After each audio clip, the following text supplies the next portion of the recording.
വ്രതശുദ്ധിയുടെ നിറവിൽ ഇന്ന് ചെറിയ പെരുന്നാൾ. ആഘോഷത്തിമിർപ്പിൽ വിശ്വാസികൾ. 30 ദിവസം നീണ്ട വ്രതശുദ്ധിയുടെ നിറവിൽ ഇന്ന് ചെറിയ പെരുന്നാൾ. സൗഹൃദത്തിന്റെയും കരുതലിന്റെയും സന്ദേശമുയർത്തിയാണ് വിശ്വാസികൾ പള്ളികളിലും ഈദ്ഗാഹുകളിലും ഒത്തുചേർന്നത്. പള്ളികളിൽ പ്രത്യേക പ്രാർത്ഥന നടന്നു. ആഘോഷപൂർവമായാണ് വിശ്വാസികൾ ചെറിയ പെരുന്നാൾ കൊണ്ടാടുന്നത്. ആരും പട്ടിണി കിടക്കരുതെന്ന സന്ദേശമുയർത്തി ഫിത്തർ സക്കാത്ത് വിതരണത്തിന് ശേഷമാണ് പെരുന്നാൾ ആഘോഷങ്ങൾക്ക് തുടക്കമാകുന്നത്. മൈലാഞ്ചി മൊഞ്ചും പുതുവസ്ത്രങ്ങളുടെ പകിട്ടും ആഘോഷത്തിന് നിറം പകരുന്നു. പെരുന്നാൾ നമസ്കാരത്തിന് ശേഷം ബന്ധുക്കളെയും സുഹൃത്തുക്കളെയും സന്ദർശിച്ച് പെരുന്നാൾ സന്തോഷം പങ്കുവെക്കുകയാണ് വിശ്വാസികൾ. ഇന്ത്യയിലെ ആദ്യത്തെ ജുമാ മസ്ജിദായ കൊടുങ്ങല്ലൂർ ചേരമാൻ ജുമാ മസ്ജിദിലെ നമസ്കാരത്തിന് മഹല്ല് ഇമാം ഡോക്ടർ സലീം നദ്വി നേതൃത്വം നൽകി.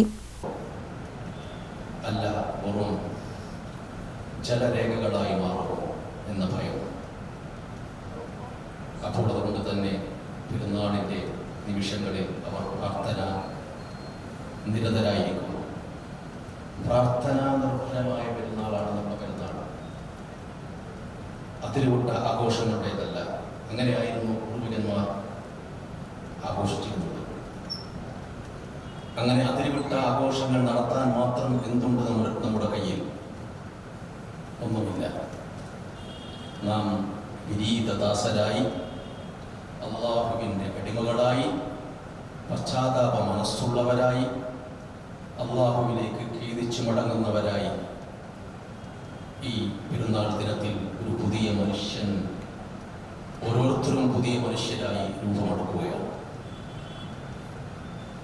ഇന്നലെ ഉള്ള മനുഷ്യനല്ല ഇന്ന് നാം മാറിക്കഴിഞ്ഞിട്ടുണ്ട്. ഒരുപാട് സൽക്കർമ്മങ്ങളിലൂടെ, പുണ്യപ്രവർത്തികളിലൂടെ അള്ളാഹുവിൻ്റെ സാമീപ്യം സിദ്ധിക്കാൻ നാം ശ്രമിച്ചിട്ടുണ്ട്. നോമ്പ് കൊണ്ട് ഖുർആൻ വിഭാവനം ചെയ്യുന്നത് പോലെ ഹജ്ജ് കൊണ്ടും അങ്ങനെ തന്നെയാണ്. രണ്ട് കർമ്മങ്ങളെയും പരിചയപ്പെടുത്തിയപ്പോൾ പറഞ്ഞിട്ടുള്ള തഖ്വ, ലഅല്ലകും തത്തഖൂൻ വതസവ്വദൂ ഫഇന്ന ഖൈറസ് സാദി തഖ്വ. റമദാനിനെ കുറിച്ച് പറഞ്ഞപ്പോൾ ലഅല്ലകും തത്തഖൂൻ, ഹജ്ജിനെ കുറിച്ച് പറഞ്ഞപ്പോൾ വതസവ്വദൂ ഫഇന്ന ഖൈറസ് സാദി തഖ്വ.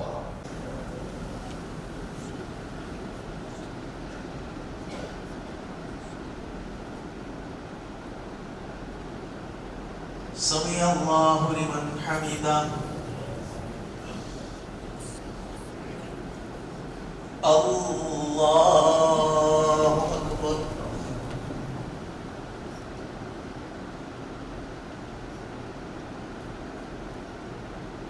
الله أكبر. الله أكبر.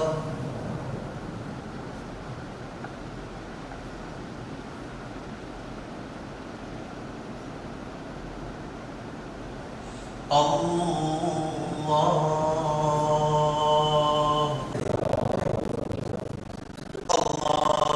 أكبر.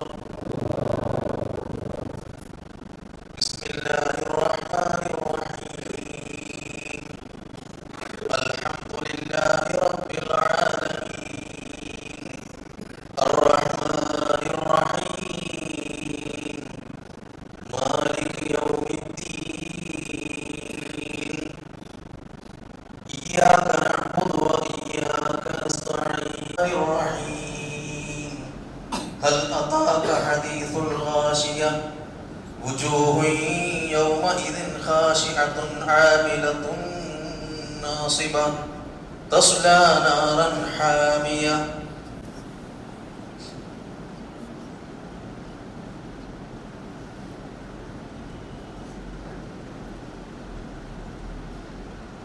سمع الله لمن حمده.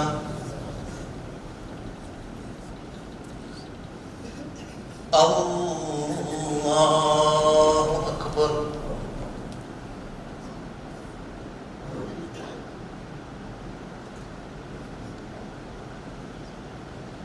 الله أكبر.